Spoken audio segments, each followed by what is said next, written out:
Œuvre de Maria Valtorta, tome 5, chapitre 325, intitulé Les 8 apôtres trouvent Jésus près d'Axib, le 10 novembre 1945. Jésus, un Jésus très maigre et pâle, très triste, je dirais même souffrant, se tient sur le sommet, juste sur le sommet, le plus haut d'une petite montagne sur laquelle il y a aussi un village. Mais Jésus n'est pas dans le village qui se trouve au sommet, tourné du côté de la pente sud-est. Jésus se tient au contraire sur un petit éperon, le plus élevé, tourné vers le nord-ouest, en réalité plus ouest que nord. Jésus, en regardant comme il le fait de plusieurs côtés, voit donc une chaîne ondulée de montagnes dont les extrémités nord-ouest et sud-ouest plongent leur dernier contrefort dans la mer.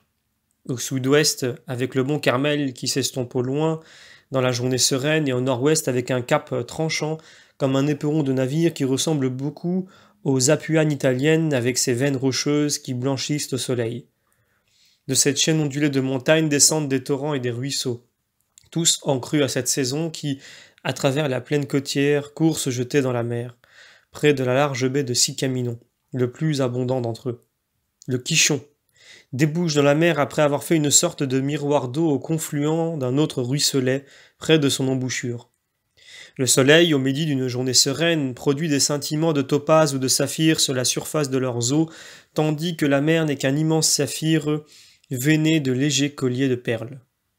Le printemps du sud se manifeste déjà par les feuilles nouvelles qui sortent des bourgeons éclos, tendres, brillantes, je dirais même virginales tant elles sont fraîches, ignorantes de la poussière et des tempêtes, de la morsure des insectes et des contacts humains.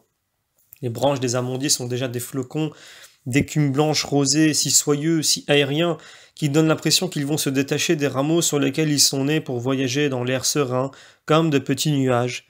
Et même les champs de la plaine étroite mais fertile qui s'étend du cap du nord-ouest à celui du sud-ouest présentent l'aspect légèrement verdoyant de blé en herbe, ce qui enlève toute tristesse aux champs dénudés, encore il y a peu.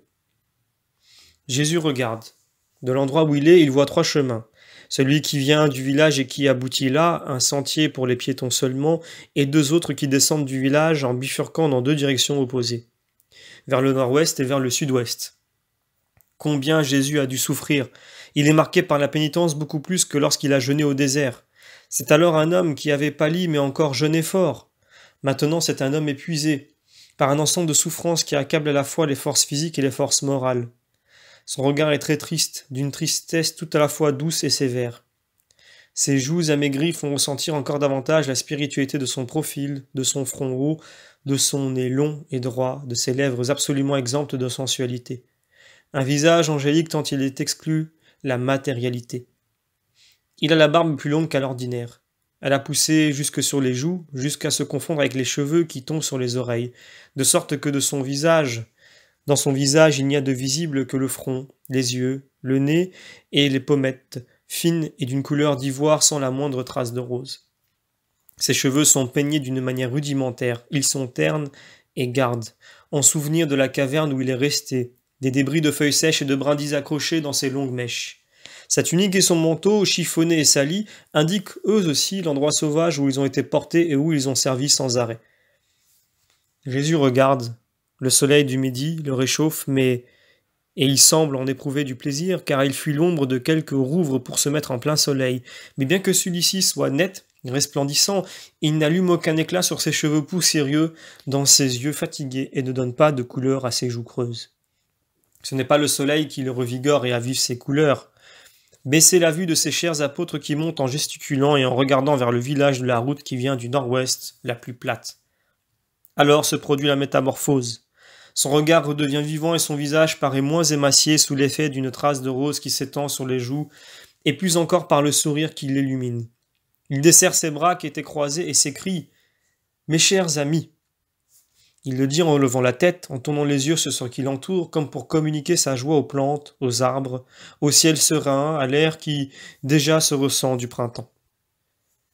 Il resserre étroitement son manteau autour du corps pour qu'il ne s'accroche pas au buisson et descend rapidement par un raccourci à la rencontre de ceux qui montent et qui ne l'ont pas encore aperçu. Lorsqu'il est à portée de voix, il les appelle pour les arrêter dans leur marche vers le village. Ils entendent l'appel lointain, peut-être que de l'endroit où ils se trouvent, ils ne peuvent voir Jésus, dont l'habit foncé se confond avec le feuillage du bois qui couvre la pente. Ils regardent autour d'eux, font des gestes. Jésus les appelle de nouveau. Finalement, dans une clairière de bois, il se présente à leurs yeux le soleil, les bras légèrement tendus, comme si déjà il voulait les embrasser. C'est alors un grand cri qui se répercute sur la côte. « Le maître !» Une course rapide s'engage sur la pente en dehors du chemin. On s'égratine, on trébuche, on s'essouffle sans plus sentir le poids des sacs, la fatigue de la marche, emportés par la joie de le revoir. Naturellement, les premiers à arriver sont les plus jeunes et les plus agiles, c'est-à-dire les deux fils d'Alphée, au pas assuré des gens nés sur les collines, puis Jean et André qui courent comme deux faons, en riant de bonheur. Et ils tombent à ses pieds, à la fois affectueux et respectueux, heureux, heureux, heureux. Puis arrive Jacques, fils de Zébédée, et enfin presque ensemble les trois qui sont les moins entraînés à la course et à la montagne, Matthieu, Simon le Zélote et en bon dernier Pierre. Mais il se ferait un chemin. Ah oui, comme il se ferait un chemin, pour arriver au maître qu'entourent à genoux les premiers arrivés qui ne se lassent pas de baiser les vêtements ou les mains qu'il leur a abandonnés. Tout essoufflé, il attrape énergiquement Jean et André, attachés aux vêtements de Jésus comme des huîtres à un rocher, et les écarte pour pouvoir tomber aux pieds de Jésus. Ah, mon maître, je reviens enfin à la vie, je n'en pouvais plus. J'ai vieilli et je suis amaigri comme si j'avais été très malade. Regarde si ce n'est pas vrai, maître. Et il lève la tête pour que Jésus le regarde. Mais ce faisant, il voit combien Jésus est changé et il se lève en s'écriant « Maître, mais qu'as-tu fait ?»« Abruti, mais regardez, vous ne voyez rien, vous. Jésus a été malade. »« Maître, mon maître, qu'est-ce que tu as eu ? Dis-le à ton Simon. »« Rien, mon ami. »« Rien, avec ce visage. Alors on t'a fait du mal. »« Eh non, Simon. Ce n'est pas possible. Tu as été souffrant, persécuté. Moi j'ai l'œil. » Moi aussi. Et je te vois émacié et vieilli, en effet. Pourquoi donc l'es-tu ?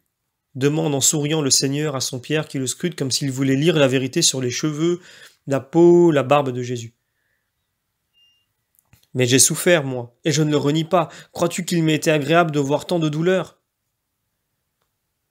Tu l'as dit. Moi aussi j'ai souffert pour la même raison. Rien que pour cela, Jésus ? Demande Jude, apitoyé et affectueux. À cause de la douleur, oui mon frère, la douleur causée par la nécessité de renvoyer. Et à cause de la douleur d'y avoir été contraint par... Je t'en prie, silence. Sur ma blessure, le silence m'est plus cher que toute parole qui veut me consoler en disant « Moi je sais pourquoi tu as souffert. » D'ailleurs, sachez-le tous, j'ai souffert de beaucoup de choses, pas de celle-là seulement. Et si Jude ne m'avait pas interrompu, je vous l'aurais dit. Jésus est austère à ces mots. Tous en restent interdits, mais Pierre est le premier à se reprendre. « Où es-tu allé, maître ? Qu'as-tu fait ?»« Je suis resté dans une grotte, à prier, à méditer, à fortifier mon esprit pour vous obtenir la force, à vous dans votre mission, à Jean et à saint Ika dans leur souffrance. »« Mais où ? Où ? Sans vêtements, sans argent, comment as-tu fait ?» Simon est agité. « Dans une grotte, on n'a besoin de rien. » Mais la nourriture, le feu, le lit, tout en somme. J'espérais comment on t'aurait donné l'hospitalité comme à un voyageur égaré, à Giftaël ou ailleurs, bref dans une maison. Et cela me tranquillisait un peu. Pourtant, hein, dites-le vous, si ce n'était pas pour moi un tourment de penser qu'il était sans vêtements, sans nourriture, sans moyen de s'en procurer, et surtout sans le désir de s'en procurer. Ah mon Jésus, tu ne devais pas faire cela, et tu ne le feras plus jamais. Je ne te quitterai plus une seule heure. Je vais me coudre à ton vêtement pour te suivre comme ton ombre, que tu le veuilles ou non. Je serai séparé de toi seulement si je meurs. Ou si moi, je meurs. Ah non, pas toi. Tu ne dois pas mourir avant moi. Ne me dis pas cela. Tu veux m'attrister tout à fait ? Non, au contraire, je veux me réjouir avec toi, avec tous, en cette belle heure qui me ramène, mes chers amis, mes amis préférés. Voyez, je suis déjà mieux car votre amour sincère me nourrit, me réchauffe, me console de tout. Et il les caresse un par un, tandis que leurs visages resplendissent d'un sourire bienheureux. Leurs yeux luisent, leurs lèvres tremblent d'émotion en entendant ces mots, et ils demandent. « Vraiment, Seigneur ? Il en est vraiment ainsi, maître ? Nous te sommes si chers. » »« Oui, si chers. Avez-vous de la nourriture avec vous ? » ?»« Oui, j'avais le sentiment que tu serais à bout, et j'en ai pris en chemin. J'ai pris du pain et de la viande rôtie, j'ai du lait, des fromages et des pommes. Et en plus une gourde de vin généreux et des œufs pour toi, pourvu qu'ils ne soient pas cassés. Eh bien, asseyons-nous ici, sous ce beau soleil et mangeons. Et tout en mangeant, vous me raconterez. Ils s'asseyent au soleil sur un talus. Pierre ouvre son sac, regarde ses trésors. Tout est intact, s'écrie-t-il. Même le miel d'Antigonée. Mais non, je l'avais bien dit. Même si au retour on nous avait mis dans un tonneau qu'un fou aurait roulé sur une barque sans rame, troué par-dessus le marché, et en une heure de tempête, nous serions arrivés sains et saufs. Mais à l'aller, je suis de plus en plus convaincu que c'était le démon qui nous faisait d'abord obstacle, pour nous empêcher d'aller avec ces malheureux. Bien sûr, au retour il n'avait plus de but, explique Simon le Zélote. Maître, tu as fait pénitence pour nous, demande Jean, qui oublie de manger pour contempler Jésus. Oui, Jean, je vous ai suivi par la pensée. J'ai eu conscience de vos dangers et de vos peines. Je vous ai aidé comme je l'ai pu. Ah, moi je l'ai senti. Je vous l'ai même dit. Vous vous en souvenez? Oui, c'est vrai, approuvent-ils tous. Eh bien maintenant vous me rendez ce que je vous ai donné. Tu as jeûné, Seigneur? Demande André. Forcément. Même s'il avait voulu jeûner, manger, sans argent dans une grotte, comment voulais-tu qu'il fasse? Lui répond Pierre. À cause de nous, combien j'en ai de la peine, dit Jacques. Ah non, ne vous en affligez pas. Ce n'est pas pour vous seul, c'est aussi pour le monde entier. Ce que j'ai fait quand j'ai commencé ma mission, je l'ai refait maintenant. À cette époque, à la fin, j'ai été secouru par les anges. Maintenant, je le suis par vous. Et croyez-le, cela m'est une double joie. Car chez les anges, la charité s'impose, mais chez les hommes, il est moins facile de la trouver. Vous, vous en faites preuve. Et d'hommes que vous étiez, vous êtes devenus des anges par amour pour moi, ayant choisi la sainteté à l'encontre de tout. Pour cela, vous faites ma joie à la fois comme Dieu et comme homme Dieu, car vous me donnez ce qui est de Dieu. La charité, et ce qui est du Rédempteur, votre élévation à la perfection. Cela me vient de vous et c'est plus nourrissant que tout autre aliment. À cette époque aussi dans le désert, j'ai été nourri par l'amour après avoir jeûné. J'en ai été restauré. C'est la même chose maintenant, la même chose. Nous avons tous souffert, vous comme moi. Mais la souffrance n'a pas été inutile. Je sais qu'elle vous a davantage servi qu'une année entière d'enseignement. La souffrance, la méditation du mal que peut faire l'homme à son semblable, la pitié, la foi, l'espérance, la charité dont vous avez dû faire preuve, et tout seuls vous ont mûri comme des enfants qui deviennent hommes. Ah oui, je suis devenu vieux, moi. Je ne serai jamais plus le Simon, fils de Jonas, que j'étais au départ. J'ai compris combien notre mission est douloureuse en sa beauté, soupire Pierre. Eh bien, maintenant nous sommes ici, ensemble. Racontez donc. Parle, toi, Simon. Tu sauras mieux parler que moi, dit Pierre à Simon le Zélote. Non, toi, en brave chef, fais le rapport au nom de tous, répond l'autre. Et Pierre commence en disant « Mais vous, vous allez m'aider. » Il fait un récit ordonné des faits jusqu'au départ d'Antioche, puis il raconte le retour. Nous souffrions tous, tu sais. Je n'oublierai jamais les dernières paroles des deux disciples. Pierre essuie du dos de la main 2 grosses larmes qui coulent à l'improviste. Cela m'a paru être le dernier cri de quelqu'un qui se noie, mais... Allez, à vous de continuer, moi je ne peux pas. Il se lève et s'écarte un peu pour dominer son émotion. Simon le Zélote prend la parole. Aucun de nous n'a parlé pendant une grande partie de la route. Nous ne le pouvions pas. Nous avions mal à la gorge tant elle était gonflée par les larmes, et nous ne voulions pas pleurer parce que si nous avions commencé, même un seul, c'en aurait été fini. Moi j'avais pris les rênes parce que Pierre, pour ne pas montrer qu'il souffrait, s'était mis au fond du char en fouillant les sacs. Et nous sommes arrêtés à un petit village à mi-chemin entre Antioche et Séleucie. Même si le clair de lune augmentait à mesure que la nuit avançait, nous nous sommes arrêtés là parce que nous ne connaissions pas le lieu et nous avons sommeillé au milieu de nos affaires. Nous n'avons pas mangé. Personne, parce que nous ne pouvions pas. Nous pensions à Jean d'Andorre et à un syndicat, à la première lueur de l'aube. Nous avons passé le pont et nous sommes arrivés avant l'heure de tierce à Séleucie. Nous avons ramené le char et le cheval à l'hôtelier et c'était vraiment un brave homme. Nous avons profité de ses conseils pour le navire. Il a dit « Je vais venir au port moi-même. Je connais et on me connaît. » Et il l'a fait. Il a trouvé 3 bateaux en partance pour ces ports-ci.